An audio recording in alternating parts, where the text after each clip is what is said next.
사람이 안 가고 있더란 말입니다. 아니 당신 간 줄 알았는데 안 가고 있었어? 그러니까 당신을 놔두고 어떻게 가겠나. 뻔한 뉴스 시간에 전철이 11분을 연착됐더라고요. 11분 연착된 거를 사과에만 한 걸 보고 놀랐습니다. 그 뉴스에 북한 김정일이는 인민들이 굶어 죽던 병들어 죽던 인민들은 하나 덜 보지 않고 전쟁 준비만 하고 있다 보도를 하더란 말입니다. 그 대한민국의 뉴스를 탁 듣고 나니까 저 대한민국 뉴스가 맞네. 탈북 당시 영길 아파트에서 한 달 동안 지내셨다고 하셨는데 그 아파트에서 한 달 동안 어떻게 지내셨던 건가요?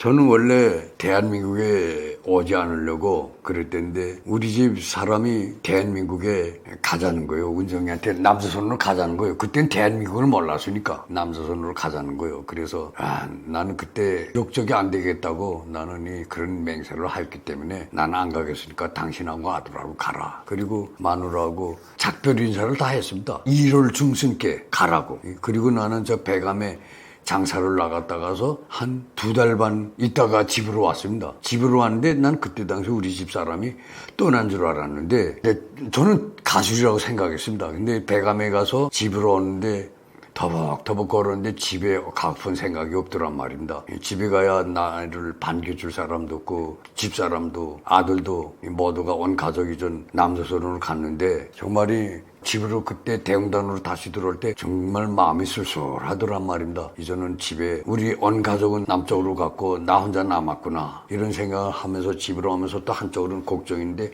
걱정을 하는데 그 걱정은 바로 내가 이제 집에 도착하게 되면은 보이부가 나를 끌어다가 신문을 하겠는데 저 신문을 어떻게 받는다. 온 가족이 다 없어지고 나도 또 몇 달 동안 어디에 갔다가 이 집에 나타나게 되면 이제 보이부가 고강도 신문을 하겠는데 이 신문을 어떻게 이겨낼 것인가 그런 걱정을 하니까 집에 더 오고 싶지 않았습니다. 그러나 집에는 가야 돼갖고 저는 어떻게 상황이 어떻게 됐는지 그거 알아야 돼갖고 그래서 집에 왔는데는 우리 집에 열쇠가 자물쇠가 있는데 그 열쇠가 잠겨져 있어야 되겠는데 열쇠가 잠겨져 있지 않더란 말입니다. 그래서 나는 그때 당시 우리 집사람이 집을 팔고 간 줄 알았습니다. 남쪽으로 갈 때, 남조선으로 갈 때 집을 팔고 간 줄 알고 우리 집사람을 욕을 했습니다. 허구로. 이거 내가 암만 안 가갔다 그래도 왜 집을 팔아먹고 가니? 너 가면 집까지 팔고 가니?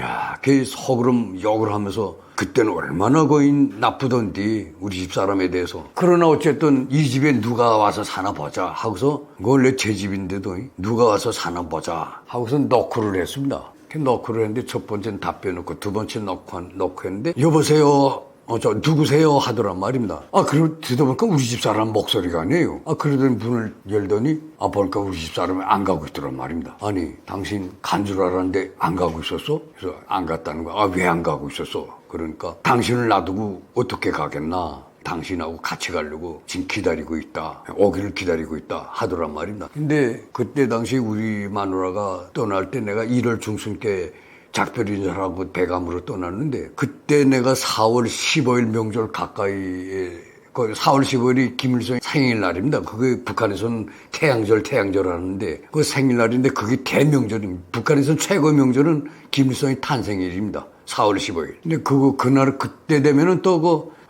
북한에는요, 단속이 얼마 쓰는지 모릅니다. 매일 하루에 한 번씩 숙박금연을 합니다. 외부 사람이 와서 숙박하는 거 없는가. 특히 국경은 더 합니다. 그래서 근데 그때 당시 우리는 배가면서 살 때 여행증도 없고 국민증 하나밖에 없단 말입니다. 근데 그거에 단속되게 되면 얼마나 시끄러운지 모릅니다. 신문 받고 또 뇌물바치락 일고 또 대응단에다 통보하게 되면 그것도 대응단에서 안전부에서 우리를 데려가서는 노동 다른 데 보내고 그럴 때입니다. 그래서 우리 그 친구가 그거 시끄럽다고 집으로 가자 그래서 집으로 왔는데 2달 반 만에 왔는데 우리 집 사람이 간 줄 알았는데 안 갔더란 말입니다. 그래서 내가 안 와서 못 갔다는 거지. 그런데 그때 당시 가자는 것도 전 또 안 가갔다 그랬습니다. 못 갔는데 난 안 가는데 당신 아들하고 이제라도 떠나라. 그렇게 해서 그런데 제가 정 안 가갔다고 하니까 우리 집사람하고 우리 은정이하고 작전을 짰는데 아버지 두만강까지만 넘어오라게 하라. 우리 집 마누라 시켰단 말입니다. 네가 부르라. 돈을 주겠다고 하면서. 그래서 돈을 주겠다 하면 아버지가 두만강 넘어올 거다. 이렇게 작전을 짜고서 우리 운정이한테 전화 연결을 시켜줬습니다. 우리 운정이가 하는 말이 아버지 남서는 안 오겠다니까 전토이 요구는 안 하겠는데 아버지 한번 마지막으로 얼굴 좀 봅시다. 그리고 아버지 북한에서 사는 동안이 살 수 있게끔 돈을 좀 주겠습니다. 돈을 주겠다는 거예요. 야, 나는 그 돈 주겠다는 게 사실은 우리 딸 보는 것도 기쁘지만 돈 받는 게 더 좋았습니다. 돈이 더 욕심이 있었죠. 그런데 그때 당시 내가 배감에 장사를 나가서 우리 집 사람은 이제 남쪽으로 떠났을 거고 북한은 남자들 혼자 못 삽니다. 북한에 과부들은 있어도요 허례비는 없습니다. 정말 과부는 많습니다. 근데 북한은 허례비는 없습니다. 근데 대한민국은 남자들 나도 이제라도 혼자 살려면은 10년은 살겠습니다. 왜? 대한민국엔 남자들 할 일이 없습니다. 쌀을 사다가 시쳐서 전기 밥감에 앉혀놓으면 밥 다 되죠. 그 다음에는 반찬은 시장이나 이 반찬 가게 가게 되면은 수십 종의 반찬이 있는데 뭐 비싸지도 않아요. 사면 자기 먹고픈 거로 사면 되는 거고 또 빨래라는 건 뭐 할 거 없어요. 빨래는 이 세탁기에다 턱 내면 그래서 자동 다 세척되고 빨래 다 되는 건데 뭐 남자들 할 일이 없어. 거기 또 대한민국은 또 나무 같은 거 없지 않습니까? 북한은 나무를 해야 돼요. 떼는 거에 걸리지 않습니까? 근데 여기 대한민국은 떼는 문제는 하나 근심 걱정이 없습니다. 가스 코너를 하지. 그 다음엔 온수, 냉수 다 나오지. 뭐 할 게 뭐 있습니까, 남자들. 대한민국 남자들은 이렇게 얼마든지 10년이고 20년이고 혼자서 정말이 살 수 있지만 북한은 혼자 못 삽니다. 남자들은 빨래해야지, 밥 해야지, 설거지 해야지, 나무 또 해야지, 또 직장 출근해야지. 정말 힘듭니다. 그래서 저는 그 배감에서 우리 마누라가 간 줄 알고 여자를 하나 사귀었습니다. 같이 살자고 다 약속까지 하고 그다음에 대형단으로 왔는데 하니까 우리 집 사람이 안 가고 있더란 말입니다. 근데 운정이는 또 돈을 주겠다고 하지. 근데 제 생각에는 그때 당시는 좋다. 돈만 받아가지고 우리 운정이가 그때 그랬습니다. 아버지 내가 돈도 주겠으니까 두만강만 넘겠다면은 저 간다고. 근데 여기서 남쪽에서 연길에 비행기로 그저 2-3시간이면 도착해요. 그러니까 아버지한테 그저 충분히 5시간이면 아버지를 만날 수 있는데 여기서 출발해도 근데 그때 아버지의 얼굴 한번 봅시다. 그때 아버지 돈을 주겠다 해서 돈에 속았죠. 나는 그때 당시 돈이 더 중요했죠. 그 배감에 새로 사귄 여자하고 또 살을 내면은 내게 돈 있으면 내가 돈을 쥐고 있으면 내가 실력을 쥐고 있는 것 같잖아요. 그래서 나는 돈이 더 그리웠죠. 그래서 돈 받으래 넘어갔죠. 속아서. 넘어갔는 데는 우리 운정이 없더란 말입니다. 안 왔어요. 그 브로커가 한국 분인데 대한민국에서 우리 대리로 북한 두만강까지 왔습니다. 두만강 넘었다 하니까니 그분이 두만강까지 승용차 2대를 가지고 왔는데 그분이 보니까 승용차 2대 다 볼까 운정이가 없어. 운정인 우리 딸은 왜 안 왔나? 창 넘어가서 돈만 주고 만나고 오기로 했는데 나누니 없더란 말입니다. 어떻게 됐나니까 연길까지 왔는데 사정이 있어서 못 왔다는 거예요. 연길 가야 만난다는 거지. 그래서 이제 두만강 넘어가야 돈 받으러 연길까지 가야지. 딸도 볼 겸. 그래서 연길까지 가니까 또 연길에도 없더란 말입니다. 우리 딸이. 없는 데는 이제 운전 왜 여기 또 없나 하니까 이제 가서 데리러 온다는 거예요. 여기 좀 멀리 조금 떨어져 있는데 데려온다는 거지. 그러더니 그분이 텔레비를 틀어놓고 가더란 말입니다. 중국에서. 중국 거난 고층 건물인데 5층인가 우리 거기서 한 달을 있었어요. 5층에서. 그때 우리 탈북할 때 나하고 마누라하고 우리 아들하고 소희 그다음에 또 국정정비대에 있던 아줌마 또 한 사람 이렇게 해서 노이가 탈북을 했는데 그래서 그 노이서 그분이 텔레비를 틀어놓고 갔는데 그 텔레비가 대한민국 TV더란 말입니다. 거기에서 KBS, MBC, SBS, YTN 모든 채널이 다 나오는데 그때 저는 남선 TV를 처음으로 봤습니다. 대한민국 TV를. 그때 얼마나 신기하던지 대한민국 TV를 처음으로 보니까 그때 내가 그 드라마는 풍랑 속으로 하고 동안미녀 그거를 봤습니다. 드라마는. 그런데 보도 시간에 그 뉴스 우리 북한은 뉴스하면 모르고 보도라고 해야 하는데 그 보도 시간에 보니까 그때부터 한 일주일 지나서 그냥 어느 한 보도 시간에 뉴스 시간에 그 뉴스하는데 전철역에서 전철이 11분을 연착됐더라고요. 연착이 됐는데 출근하는 분들에게 기장을 주어서 죄송하다 하고 사과를 하더란 말입니다. 뉴스로. 그래서 그때 저는 이게 뭐야. 대한민국은 11분 늦은 거 가지고 사과를 해? 북한에는요, 기차가 한 달을 가든, 보름을 가든, 일주일 가든, 사과라는 건 아예 없습니다. 11분 연착된 거를 사과에만 한 걸 보고 놀랐습니다. 그때, 아하, 이거 북한에 선전하던 것과는 다르네. 그때부터 조금 생각이 조금 바뀌기 시작하더란 말입니다. 그리고 그 다음에는 또 그 뉴스 시간이 마지막 그 교통정보 시간. 그때는 그 교통정보인지도 모르지만 지금은 그 알지만 그때는 교통정보 시간입니다. 이야, 그래서 그 대도로에 이쪽에는 왼쪽에는 그저 하얀 불빛이 쫙 들어오고 이쪽 오른쪽에는 빨간 등이 쫙 또 있고 저는 그거 처음에 몰랐는데 그게 자동차 불빛이랍니다. 라이트. 그러니까 이거 하얀 불빛은 마주오는 차 불빛이고 빨간 건 뒷등. 차가 저기 저렇게 많나? 다 차들이라는 게. 차가 많은 거 보고 이게 북한이 선전하던 거하고는 다른데 북한에서 말하던 거하고는 당국이 말하는 거하고는 다른데 하는 생각이 조금 달라지기 시작하더니 그다음에 이거 우리가 속아 살았구나 하는 걸 점차 느끼게 됐습니다. 가장 중요한 것은 그 뉴스에 북한 당국은 김정일이 시대니까 김일성이는 죽고 김정일이는 인민들이 굶어 죽던 병들어 죽던 인민들은 하나이 덜 보지 않고 군부에 선군 정치로서 군부에만 몰두하고 있다. 전쟁 준비만 하고 있다. 보도를 하더란 말입니다. 그런데 나는 북한에서 그런 생각을 못 했는데 그 대한민국의 뉴스를 탁 듣고 나니까 저 대한민국 뉴스가 맞네. 북한은 그때 선군 정치를 했단 말입니다. 군대가 최고 우선이었단 말입니다. 군대는 그때 당시 강도질을 해도 도둑질 해도 그래서 무방하고 강도질을 해도 그래서 잡았다간 안전부에서는 또 보냈습니다.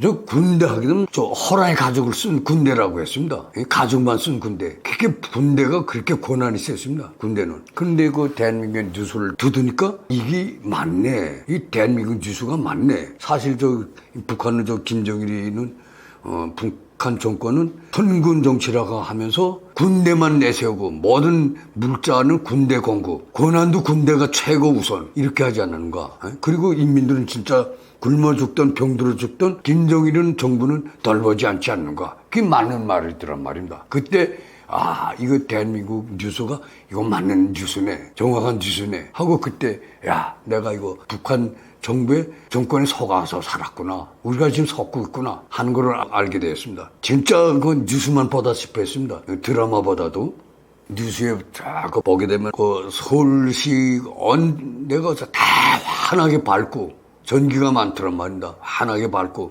그다음에 대한민국 국민들이 몸들이 다 좋고 살색이 좋고 살이 다 부둥부둥하고 북한처럼 그 마른 명태처럼 빼빼 마른 사람이 없더란 말입니다. 그리고 그다음 거리를 보게 되면은 이거 가로등이 쫙 다 밤에는 가로등이 켜 있고 낮에는 가로수가 쫙 서 있고 그 주변에는 고층 아파트들이 줄 서 있는 거 보고 그다음에 그것도 차들이 그렇게 많은 거 보고 대한민국 남서선이 진짜 잘 사네. 살긴 잘 사네. 그걸 알게 되었고 그다음에 내가 속아서 살았다는 걸 알게 되었습니다. 그때 내가 다시 남쪽으로 가겠다는 그 결심을 하게 됐습니다. 그러니까 우리 딸이 오지는 않고 아버지를 두만강만 넘게 해서 그러니까 세뇌 교육을 시켰지요. 사상 교육을 시켰지요. 저희 새빨간 그 사상을 뽑기 시작했지요. 그래서 제가 지금 생각해 보면요. 북한에서 그 57년 동안 김일성의 사상으로 세뇌 교육 받은 그 빨간 물이 한 일주일 되니까 빠져나가기 시작합니다. 빠져나가기 시작해서 한 보름쯤 되니까니 빨갛던 물이 붉은 사상으로 됩니다. 그리고 한 달쯤 되니까 완전히 사상이 까매집니다. 빨간 색깔은 하나도 없어지고 완전히 검은 사상으로 그렇게 변하더란 말입니다. 그리고 그때 내가 속았구나. 우리 북한 인민들은 다 속고 사노나. 그때부터는 그걸 알고 나니까 분통이 터지더란 말입니다. 저런 새끼들한테 우리가 제대로 먹지도 못하고 저렇게 천대를 받으면서 속아 살다니. 속아 살한 게 정말이 막 분통이 터지더란 말입니다. 그렇게 돼서 저는 대한민국 뉴스를 보고 정말 제가 우물 안의 개구리가 눈을 떴다고 봐야죠. 결국은 대한민국 뉴스가 저를 탈북을 하도록 결심을 하게끔 뉴스가 알려준 겁니다. 저는요, 대한민국에 와서 참 행복합니다. 나는 우리 막내딸이 아버지 교회 다니자고 하면서 교회 다니면 아버지 죽어서도 천국에 간다고 합니다. 그래서 내가 우리 딸한테 그럽니다. 야, 난 지금 천국에 와서 뭐 내가 죽기 전에 천국에 갔는데 무슨 죽어서 무슨 또 천국에 간다는 말을 하니? 나 이거 대한민국에 왔고 이거 천국이야. 나 이렇게 말한다. 저는 정말 천국에 왔습니다. 대한민국에. 있게 살기 좋은 행복한 나라에 와서 이 나라가 바로 천국입니다. 지하에도 죽은 다음에도 천국이 있겠는지 뭐 없겠는지 그건 저는 지내보질 못해서 모르겠지만 저는 지금 현재 천국에 와서 행복하게 살고 있습니다. 이게 바로 천국이 아니고 뭡니까? 그리고 나는 우리 대한민국에 와서 정말 우리는 탈북민들은 한 일이 없습니다. 한국에 와서 아파트 건설장에 뭐 벽돌 한 장 올린 적도 없고 무슨 누굴 도와준 것도 없습니다. 우리는 오히려 도움을 받고 배려를 받고 대한민국 국민들이 세금으로서 우리를 보살펴주고 좋은 집도 주고 우리 학원도 무료 학원을 다 다니게 해줘서 정말 감사합니다. 그래서 이거 대한민국 국민들에게 정말 감사 인사를 드립니다. 우리를 받아준 주원에 대해서 감사 인사를 드리면서 저는 앞으로 저는 손자가 5이 됩니다. 우리 자녀들은 나부터 우리 마누라 우리 자녀들은 다 고향이 북한이지만 저희 손자들 5은 다 대한민국 국민입니다. 고향이 대한민국입니다. 본토입니다. 이제는 우리 자녀들도 앞으로 살기 좋고 행복한 이 대한민국 영광스러운 우리 대한민국 우리나라 대한민국을 지키기 위해서 너희들 잘 지키고 더 행복하게 살기 위해서 우리의 손자들도 교육도 잘 시키고 우리 손녀들이 더 행복해지기를 바라며 또 북한의 동포들 빨리 통일이 돼서 우리 대한민국과 같이 행복한 나라로 잘 먹고 이밥에 고깃국 김일성이 김정일이 김정은이는 이밥에 고깃국을 먹인다고 80년 동안 거짓말을 했는데 실제 통일이 되면은 돼지 고깃국에 이밥에 고깃국에 고래등 같은 기아집 김일성이가 이밥에 고깃국 그다음에 집은 고래등 같은 기아집에 옷은 비단 옷을 입히겠다고 했습니다. 그런데 이 3가지 중에 하나도 실행된 게 없습니다. 오히려 굶어 죽어 나가고 있습니다. 이밥에 고깃국커녕 지금 사람이 굶어 죽어 나가고 있는데 북한의 인민들도 빨리 이밥에 고깃국을 먹고 진짜 김일성이가 말하던 고래등 같은 기아집이 아니라 그 고래등 같은 기아집보다 더 좋은 현대식인 아파트에서 좋은 집에서 살고 비단 옷보다 더 좋은 옷을 입고 행복하게 자가용 승용차를 타고 여권을 가지고 비행기를 타고 세계 각국을 관광을 하면서 행복한 나라를 보냈으면 좋겠습니다. 그러기 위해서 하루빨리 통일이 되기를 원합니다.